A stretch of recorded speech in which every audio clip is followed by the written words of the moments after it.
Então vamos lá, eu vou começar com as fáceis, né? Tá. Tá bom?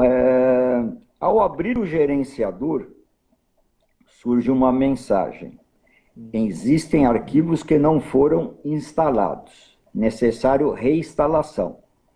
Eu Mas. reinstalei o Aham, TQS, aham. né? Continua a mesma mensagem. Isso pode não processar algum elemento? Não, vamos até pensar como que o TQS é instalado. O TQS é um software instalado diferente de outro software que você tem no seu computador, como por exemplo o Outlook, o Office, que você, quando você for lá na lista de programas instalados, eles vão instalar o AutoCAD, o Revit. O TQS, se você for lá na lista de programas no seu computador, ele não aparece lá. Porque o TQS, na verdade, quando você faz a instalação, ele instala duas pastas no seu computador. A pasta TQS, que é onde ficam todos os arquivos, e a pasta TQSW.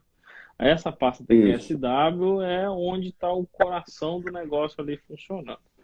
Como ele instala diferente de outros, né? O pessoal está até comentando que é difícil de craquear, baita segurança. Eu não conheço ninguém que tenha craqueado o TQS. Não existe software não craqueável, mas o TQS eu diria que quase, então há uma dificuldade. Mas só para complementar e responder sua pergunta, quando se faz a instalação, então ele joga toda uma pasta TQSW. O antivírus do seu computador, o antivírus, o Defender, existem várias defesas no seu computador que normalmente ele tende a entender um desses arquivos como se fosse um vírus. E aí ele vai lá e impede a instalação do seu TQS corretamente. Dependendo de que arquivo for, né, o que acontece? Você consegue rodar, você consegue processar, mas alguma parte do software, por exemplo, às vezes quando você for analisar a grelha não linear e não aparece o gráfico dos isovalores. Só um exemplo, tá? Aí, quando você perceber esse funcionamento dele incompleto, aí você vai, poxa, é a instalação que algum arquivo foi pego. Tem gente que, inclusive, desinstala os antivírus para conseguir instalar ele, mas normalmente, para a maioria dos casos, isso não vai prejudicar o seu uso, tá? Você vai perceber que tem algo errado no decorrer e aí precisa resolver isso. É por isso que é só um aviso, né? Mais para frente eu tenho uma outra questão que talvez você já tenha respondido agora. Mas Ah, podemos. podemos, por favor. Ó, eu acho que foi no imersão uma coisa que está me fazendo, peraí, está me fazendo falta. É preto, você trocou para branco. Porque a Uhum, minha ferramenta, as minhas linhas são escuras. Com o fundo uhum. preto, é difícil de eu, né? Você vai lançar viga, ou, enfim, a estrutura. Acho que muita gente pode ter essa mesma situação.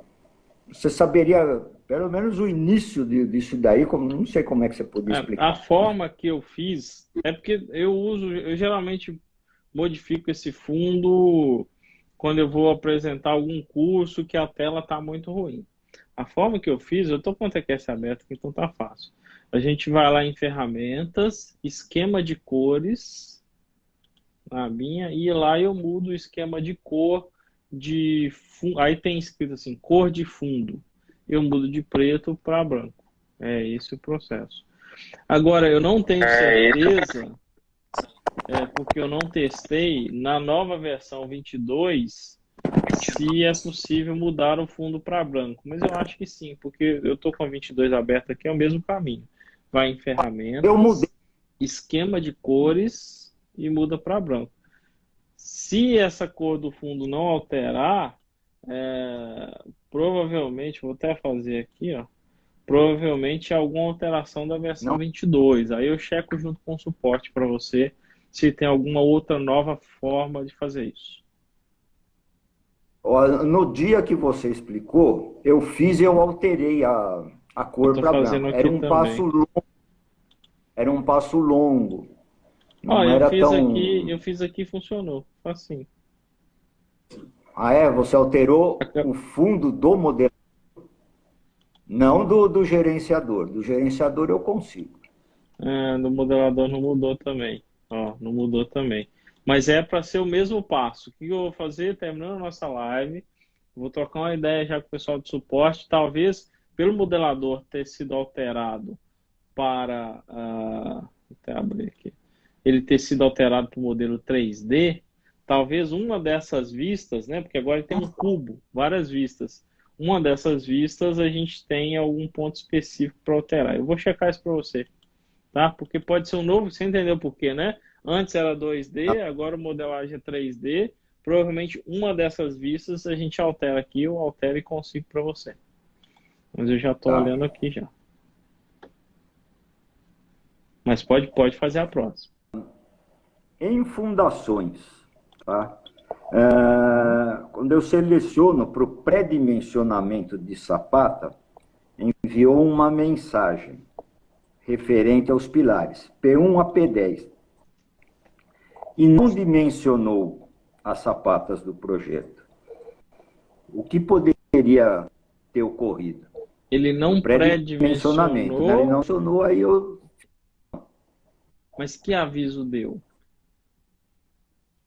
Ele deu uma mensagem assim, referente aos pilares P1 a P10. E depois tem a hashtag, não foi uma mensagem, né, Então, que essa você possa hashtag é ler. importante a gente perceber, Ah, tá. porque qual que é a única forma de não fazer o processamento, pré-dimensionamento das sapatos na versão 22, porque na versão 22 foi uma das novidades da versão 22. O pré-dimensionamento ele é muito mais simples. É só a gente ir no botãozinho, após ter feito o processamento global, tem um botão, clica e faz o pré-dimensionamento. A única forma de que ele não faça é que o primeiro processamento global não tenha sido realizado, tá? Então, se ele não foi realizado, ele não faz o pré-dimensionamento. Próximo. Vamos lá. Após lançar as sapatas, eu verifiquei a consistência da planta, né, e informou o seguinte: e o meu pilar é 15 por 40, é um retângulo. E pede, defina os dados de um pilar angular. Essa é a informação. Como que eu redefino isso daí? Provavelmente, o que você fez? Provavelmente você lançou a sapata ou o bloco excêntrico ao pilar, um pouquinho deslocado, um pouquinho fora do eixo. Se ele estiver excêntrico ao pilar, eu preciso entrar lá nos dados da sapata, dou 2 cliques no nome da sapata, e logo abaixo, em cima, né, de onde você definiu as dimensões da sapata, tem uma opção assim, pilar fictício.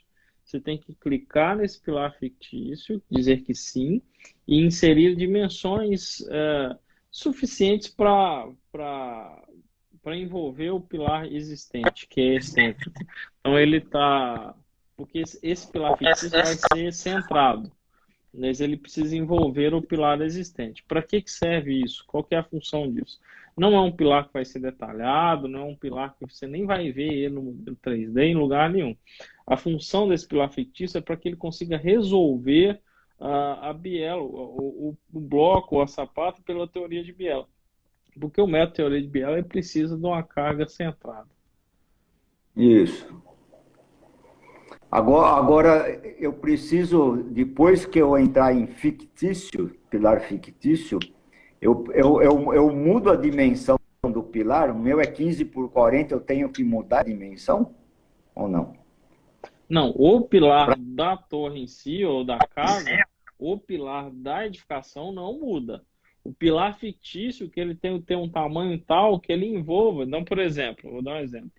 Se o seu pilar é 20 por 20, por exemplo, só que ele está deslocado 10 centímetros para o lado. O pilar fictício vai ter que ser 30 por 30, para ele pegar até o final daquele bloco que é excêntrico, de preferência. Tá? Ok. Então, quando você entra nos dados do bloco ou da sapata, tem uma opção lá de pilar fictício. Tem. Mas Tem. tem também uma informação de excentricidade, né? 0,0 qualquer coisa. Isso é excentricidade mesmo? Mas essa excentricidade, no caso da sapata, é para que ele possa, principalmente para sapata não retangular, para sapata chanfrada, para que ele possa fazer o chanfro corretamente, né? Com comprimento menor que 2H. O que é isso, professor? Não deu para te ouvir bem, mas eu entendi a pergunta porque a gente tem ela muito repetida. O que acontece? Quando a gente vai fazer a modelagem do edifício, quando uma viga apoia na outra, com apoio indireto, então essa viga está apoiando em outra viga, e a distância desse apoio é muito perto de um pilar, que é o apoio real, a gente tem dois tipos de apoio na estrutura, um apoio direto e o apoio indireto. O apoio direto é quando a viga apoia direto no pilar. Um apoio indireto é quando Sim. uma viga apoia em outra viga. Quando eu estou aqui, ó, imagina que eu estou. Essa aqui seja uma viga e aqui um pilar, certo? Se eu tiver outra viga Ok. apoiando muito pertinho do pilar, muito pertinho quanto? 2H. 2H quanto? Então, se a minha viga tem 80 centímetros, 40 centímetros de altura, 2 vezes H é 80. Se essa viga apoia na outra menos de 80 centímetros, o TQS emite esse aviso. Esse aviso é um item da norma que diz que nessas situações muito próximas, essa viga pode estar submetida aos esforços de torção. Aí você Isso tem que fazer o quê? Ir lá nessa viga, a viga que recebe, dá 2 cliques no nome dessa viga, e lá na opção de detalhamento você diz que você quer que essa viga tenha capacidade de adaptação plástica. E o TQS vai inserir normalmente uma armadura mínima de torção ali nessa viga, que Viga. normalmente é o próprio estribo, tá? Só que o próprio estribo é aberto para resistir à torção. Maravilha. Maravilha. Então, só repete esse último.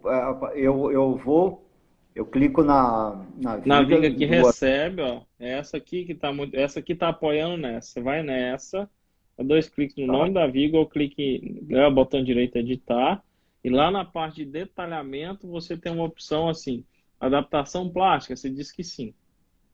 Ok. Aí, na hora que você clica que sim, o próprio TQS já escreve embaixo o item da norma, tudo certinho. Vamos lá, então. Agora tem uma boa aqui. Manda.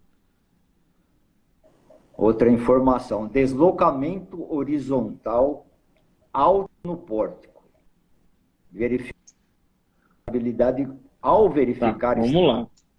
global, eu fui naquele gráfico. Tem um gráfico, tem o Favato e tem o gráfico de instabilidade, não é? Ele Quando eu aparece. vou, quando eu vou analisar a estabilidade global, eu tenho duas coisas para analisar: estado limite último, estado limite de serviço. Em Ok, estado limite último, eu analiso o parâmetro alfa, gama Z e o FAVT, que é um dos parâmetros que o TQS utiliza para a estabilidade global e estado limite último, porque esses critérios influenciam no dimensionamento da sua estrutura, nos seus pilares. No mesmo relatório, embaixo, você tem uma outra opção que faz parte da verificação de estabilidade, que é estado limite de serviço, o ELS, que são deslocamentos. ok. Deslocamentos não é estado limite último, é flecha. A gente não verifica, são flechas, flechas mesmo, né? A gente verifica na flecha na viga que ela está se deformando mais ou menos do que deveria. Aqui, o que ele está verificando é se no pórtico, essa flecha, esse É flash deslocamento é isso. uma flecha, é uma deformação, é uma flecha. Se você for Ah, lá na NBR 618, onde está analisando deslocamentos, os limites, né, de flecha para viga, para, enfim, vai ter o limite de deslocamento para edifício. Que quanto é? No pórtico inteiro é H, a altura do edifício, dividido por 1.700. Então, está ok. dizendo na sua edificação que, quando é aplicada a carga, em um dos lados, que o relatório mostra 100x ou 100y, mostra triângulo, na verdade, está dizendo que o seu edifício está se deslocando mais do que esse limite, H sobre 1.700. Como que resolve isso? Dando inércia para o seu pórtico, ou aumentando um pouco o pilar no sentido. Então, se o deslocamento está grande assim, eu preciso aumentar pilares no sentido que ele está deslocando mais do que pode, né? Então, o deslocamento é isso. O deslocamento horizontal alto no pórtico é que você precisa ou girar algum pilar ou aumentar o tamanho e tornar ele mais rígido. Isso está no estado limite de serviço, não é? Isso é estado limite de serviço. É uma verificação. Não influencia no dimensionamento. Tá bom. Mas eu não deixaria essa passar. Ah, tá bom. Eu vou aumentar o H do pilar, né? Porque Às vezes, até a altura da viga ajuda a diminuir esses deslocamentos. Porque você enrijece o seu pórtico. Tá bom. Eu poderia também aumentar o FCK? Para isso vai mudar muito pouco, porque é o mesmo conceito lá em viga. Quando aumenta o FCK de viga, diminui as flechas? Muito pouco. Porque a influência lá do EI, né, na rigidez, nos deslocamentos, a inércia, ela tem uma importância muito maior. Ela é ao cubo, né? Então, o modo de elasticidade, embora ele influencie nisso, a influência é bem menor do que a inércia. Então, o melhor caminho é a inércia.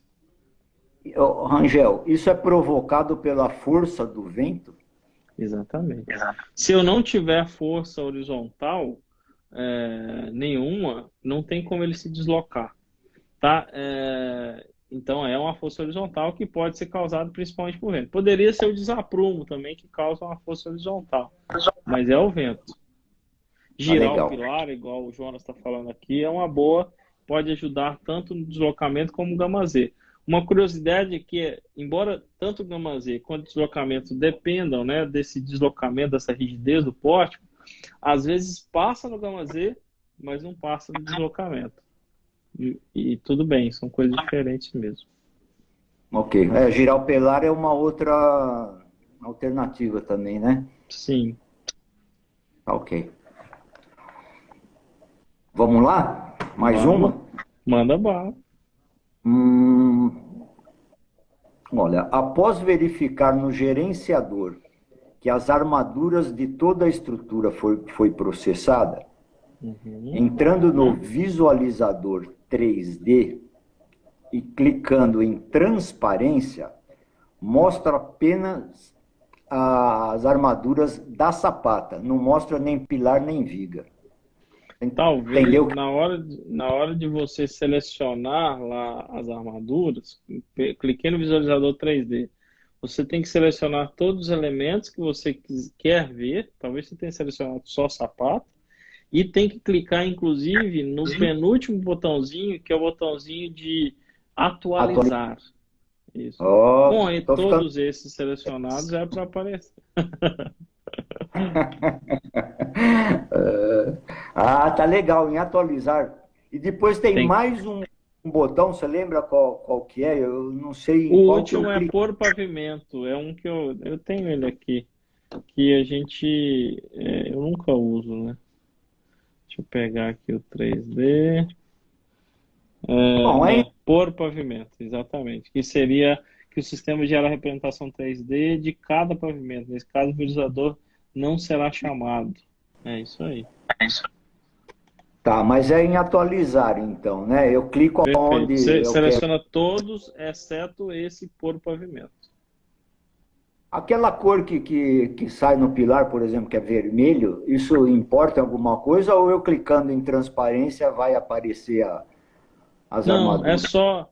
No visualizador, você tem uma opção lá dentro já que que é critérios de visualização, cores. Que essa cor do pilar você pode mudar para qualquer outra cor que você quiser. Essas cores são completamente configuráveis. Aqui, ó, o Bruno está fazendo a pergunta. Tem pilar parede, qual a diferença de modelar, colocar a opção fissurado ou não fissurado? As inércias, né, o Bruno. E é interessante que se marca um pilar parede, até porque ele analisa o pilar em faixas, né? Aí tem diversas erros. Solução bitola versus espaçamento versus número de ramos. Não foi possível encontrar uma solução. Possíveis soluções. Reduz o espaçamento.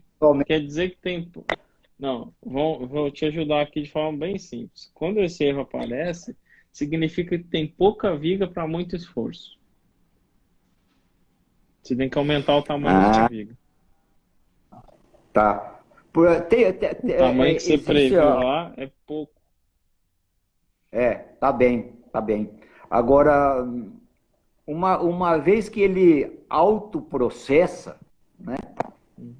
O TQS processa a armadura, tem como eu entrar e modificar a armadura? Tem um editor rápido de armadura que você põe a armadura que você quiser. Mas o que ele está dizendo aí é que para aquelas dimensões, que tamanho que tem ali, ele não conseguiu achar um arranjo de armadura que fosse suficiente para combater aqueles esforços. Não cabe tanta armadura que se precisa ali dentro. É isso que ele está dizendo, entendeu? Ok. Então mesmo que você queira fazer manualmente, não passa na conta. Mas sim, você pode ir no editor de armadura e impor a armadura que você quiser. O meu TQS não vai brigar com você. Mesma coisa, então, para cisalhamento, mais torção. Exato. É o mesmo cisalhamento e torção, só tem que pensar que cisalhamento e torção é largura e flexão é altura. Você só vai resolver cisalhamento e torção com largura, principalmente, né? E flexão com altura. Que às vezes se você aumentar a largura, é de viga, né? Viga. Aí já pode ficar maior. E torção. Exatamente. Pode. Mas pode, né? O pilar pode ser mais largo que o pilar. A viga pode ser mais larga que o pilar. Então, não, a outra pergunta e última era no cálculo de ferragem, né? Que caminho eu pego para alterar uma ferragem? Então você já respondeu também. Qualquer dos elementos, seja pilar, viga, você vai lá em sistemas TQS viga, por exemplo, você tem um botãozinho que é editor rápido de armadura. Você clica lá e você pode alterar qualquer armadura que você desejar e assim o resumo de aço já sai correto. Tá. A mesma coisa para ruína da biela comprimida? Mesma ideia. Quer dizer, eu tenho uma biela com um ângulo tal que que a biela é compressão, né? Ela comprimir no concreto, que o concreto não é suficiente para absorver aquela força gerada pela biela. E o ângulo da biela, uma das coisas que controla o ângulo da biela são as dimensões. Então você vai cair sempre no mesmo lugar. Tem pouca viga para muito esforço. Tá ok. Só me relembra uma coisa aqui. Eu aumentando a largura da viga, que esforço que eu mato mesmo, que você acabou de falar? Cisalhamento e torção.